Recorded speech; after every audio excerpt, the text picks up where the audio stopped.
The Battlefield 6 reveal event is happening this Thursday, and I've been invited, so I'll be bringing you live gameplay from the event. But I want to do more than just play the game. I want to answer your questions. So let me know in the comments below any questions you have about Battlefield 6, and I'll do my best to answer them or speak to somebody who knows the answer. In this video, we're going to look at 5 things that I want to know about Battlefield 6 from this event. Obviously, there have been lots of leaks from the Battlefield Labs playtests and data mines and things like that.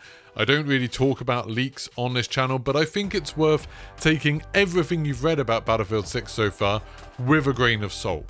We don't know how new the build is that people on Battlefield Labs have been playing, so things might have changed. We also don't know exactly what they're testing with each playtest, so it might be that certain things are disabled that will be available in the full game. And with the data mines, it's super hard to work out what a lot of things in the files might mean. I'm not saying the people doing the data mining are lying, but they could easily misunderstand things, or things could just be slightly misrepresented in the files. For example, in Call of Duty Warzone, there are things in the files about a multi-team musical chairs mode, which as far as I know has never ever happened. There were things about different ways to infill and exfil from matches, like using ambulances and trucks and things like that.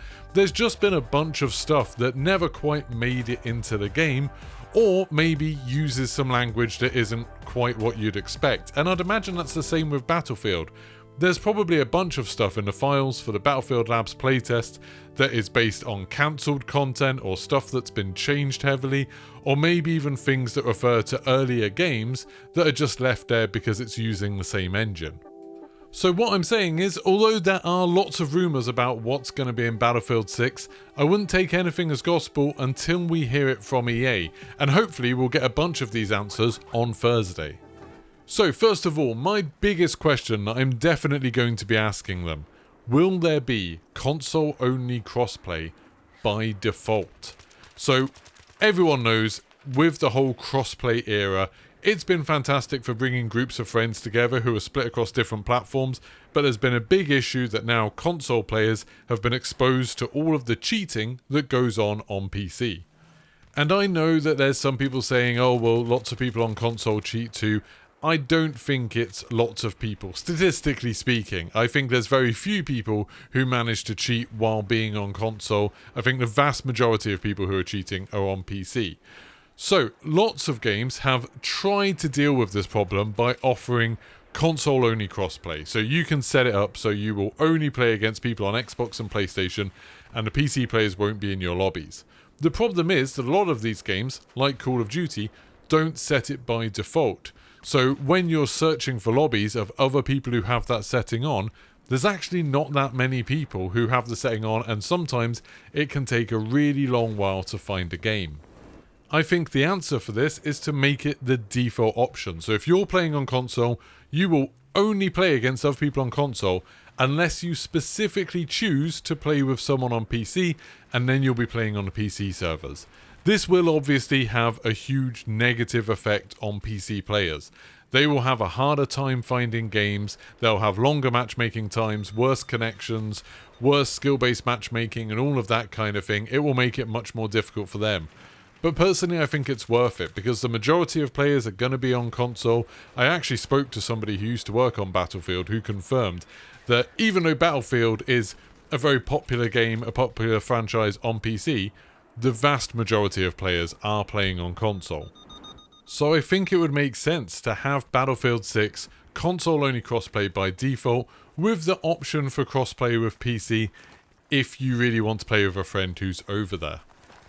Now, number 2, and this is a hot issue right now in the Call of Duty community, in Battlefield 6, will there be crazy skins, or are they going to stick to kind of authentic, or at least believable, military camos?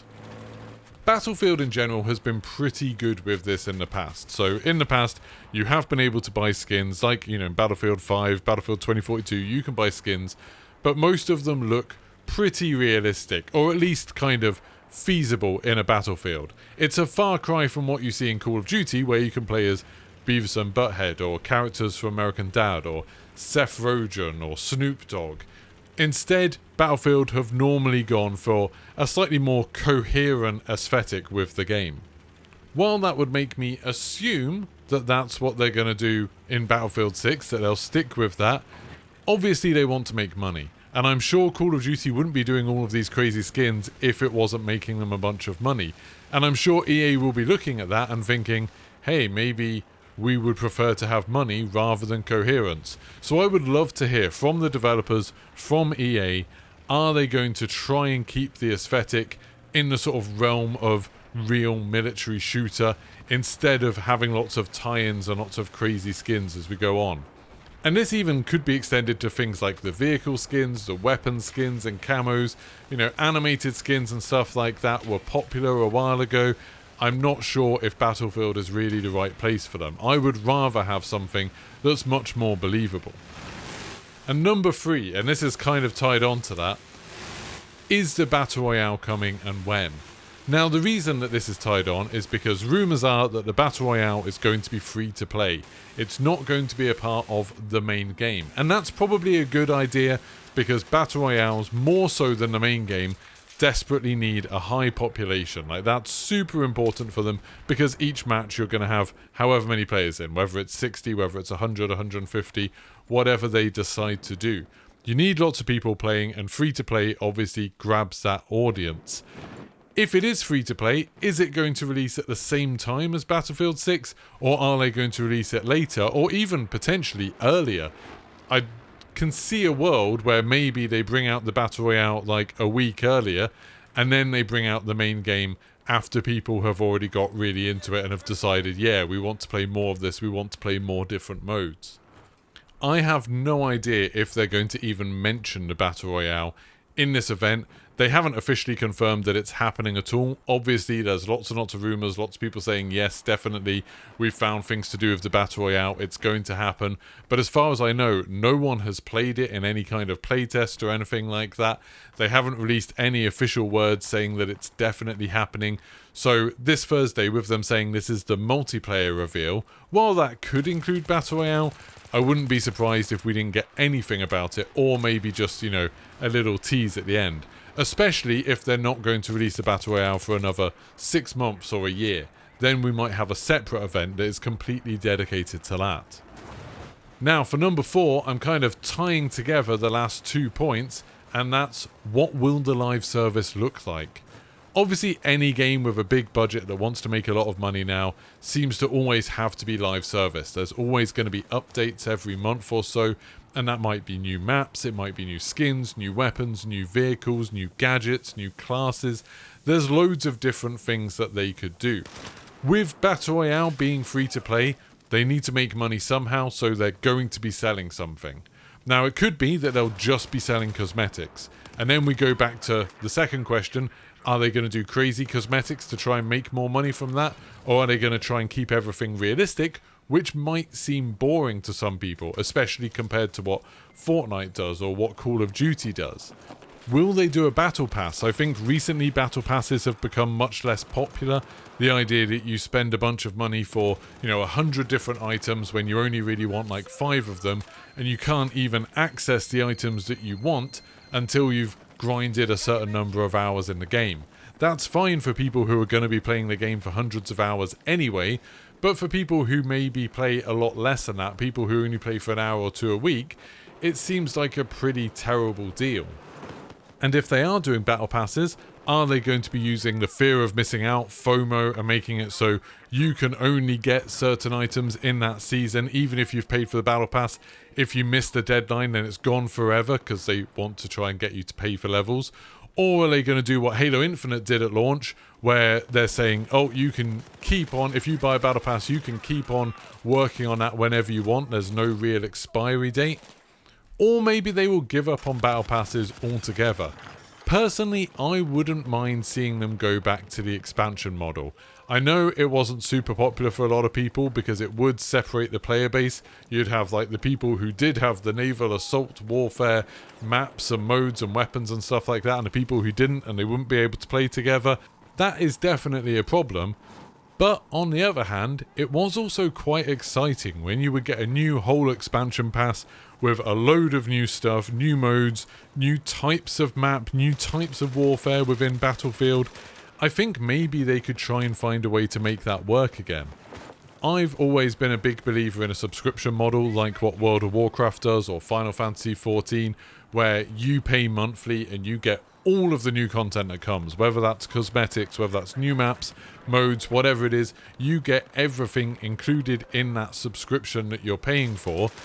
And then if you stop paying at any point, that's fine, you'll just go back to like the base version of the game. For people who aren't subscribers, you'll lose all of that extra stuff, and if you want to pick it up at any point, you can do, so you're just paying for it while you play it. Personally, I think that's an underused live service model, because, you know, we're all used to paying for subscriptions for things like Netflix or for VPNs and various other services, mobile phone plans and stuff like that. I think it kind of makes sense that if you want them to keep on making content, you want them to keep on developing the game and working on the game, obviously they need money in exchange for that.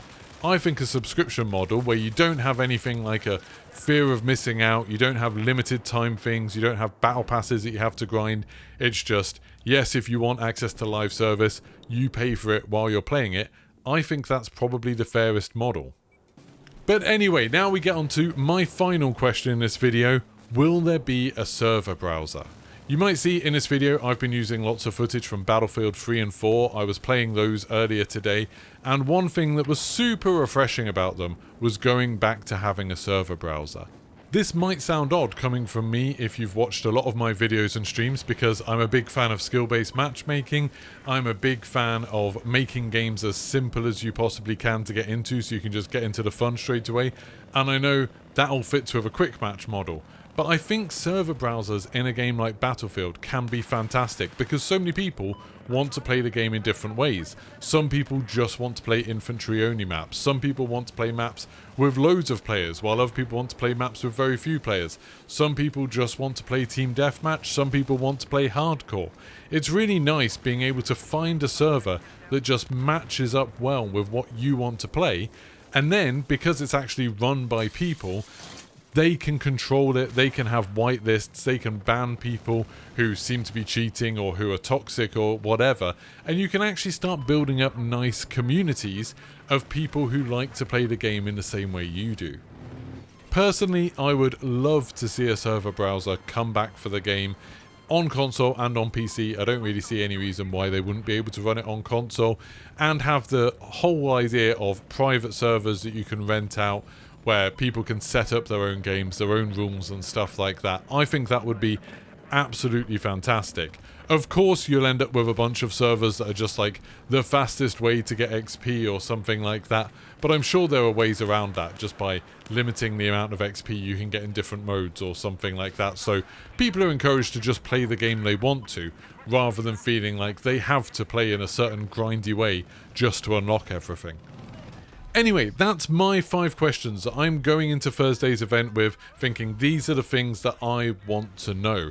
Obviously, we'll find out a bunch more stuff about maps and modes and weapons and classes and all of that kind of stuff. Let me know in the comments what you'd like to know, and I will do my best to find out answers to all of the questions that get asked in the comments, so obviously just the sensible ones. So let me know in the comments, I will try to find answers to them, and then what I might do after the event is do another video where I go through all of the best questions from the comments, as well as these 5 that I wanted to know, and we'll talk about what I found out for all of them. If you want to find out more information about the game live on Thursday, make sure you subscribe and turn your notifications on. The event is already up on my YouTube channel, so you can set a notification on there. You'll be able to watch me while I'm streaming, you'll be able to ask questions while I'm playing, and I'll be able to do my best to try and find out answers for you. And this will be really good if you have ideas that you want me to try out. Maybe you want me to try out a certain weapon or attachment or map or mode. I'll do my best to find out everything I possibly can about the game for you. So, I'll see you on Thursday. Goodbye.